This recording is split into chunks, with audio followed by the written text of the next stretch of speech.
I wouldn't call it a shame, but I would rather say it is a concern.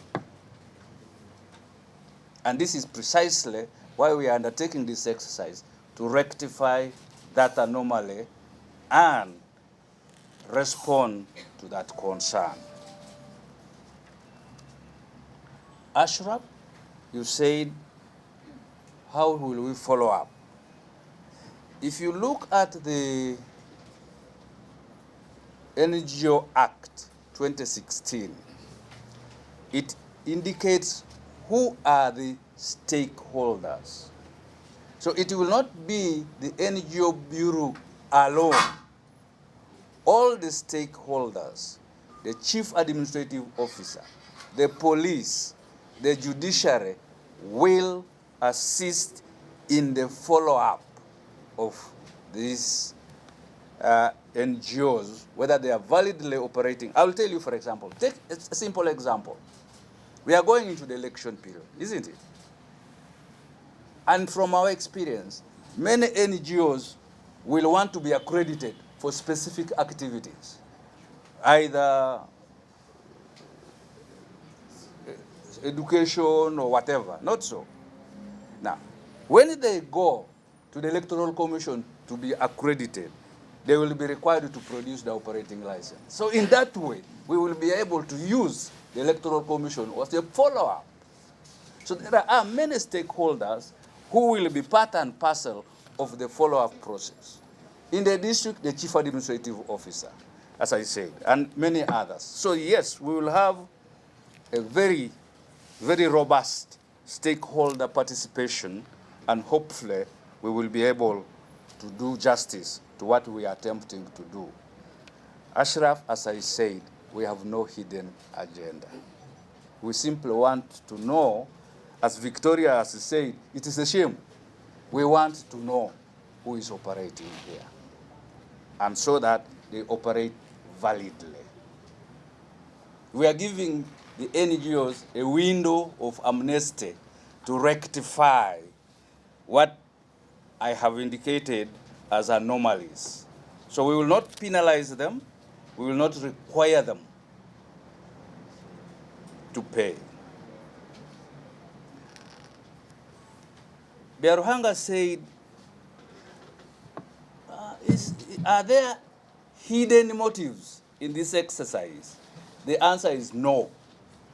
We simply want to know who is here and who is operating validly. As you remember, I said on the register, the registered NGOs are 14,000, but only 3,800 are validly operating.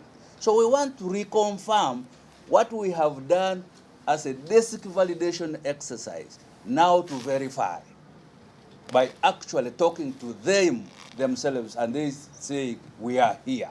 So it is not intended to victimize anybody whatsoever. All the requirements, as I said, are in this form. Who are you? Where are you operating? And all of this, that information is in this form.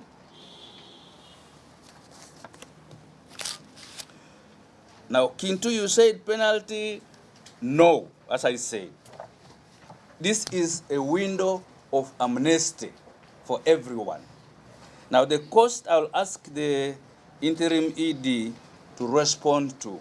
How much have we lost by virtue of the fact that some are operating illegally?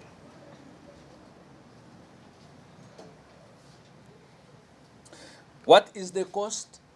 As I said, it's a free of charge exercise.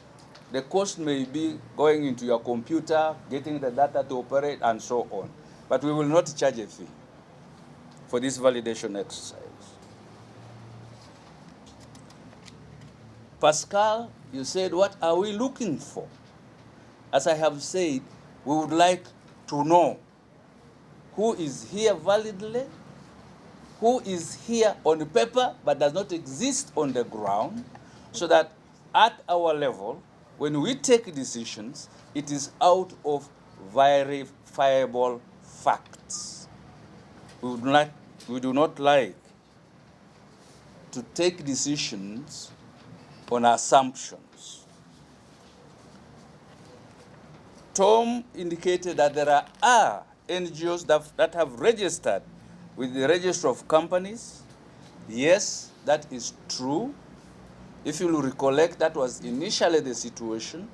But now we are working with the Bureau closely in order to reconcile in as far as the Act stipulates and requires us to. So yes, that is a true situation that existed, but as I have just told you, we are working together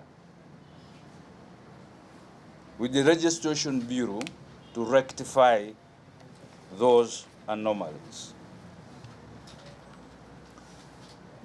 Those districts that have not complied, as I said, we are reaching out to them to require them to comply.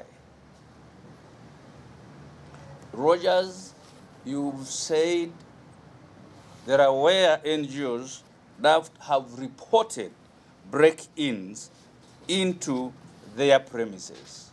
Certainly, if that has happened, and I know some have suffered that unfortunate circumstance, the normal procedure is to take the normal legal action.